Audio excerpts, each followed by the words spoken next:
Assalamu alaikum. In this video, how to flip text on a path in Illustrator. Okay.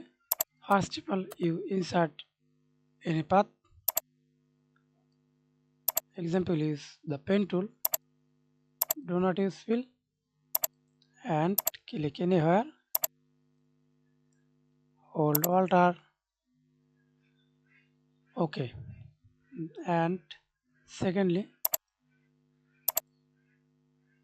hold the corner and type on a path tool and click this path. Type any text.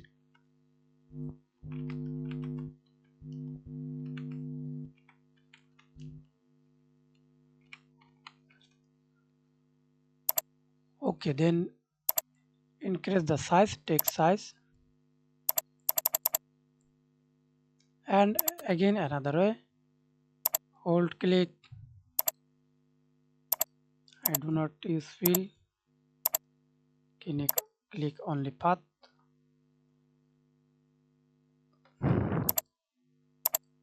Hold shift. Increase the stroke size. And again hold click. Type on a path tool. Click and type anything.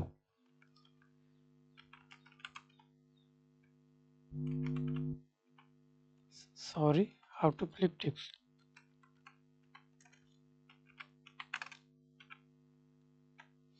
That's it. Thanks for watching video. Please subscribe to my channel, like, comment, share.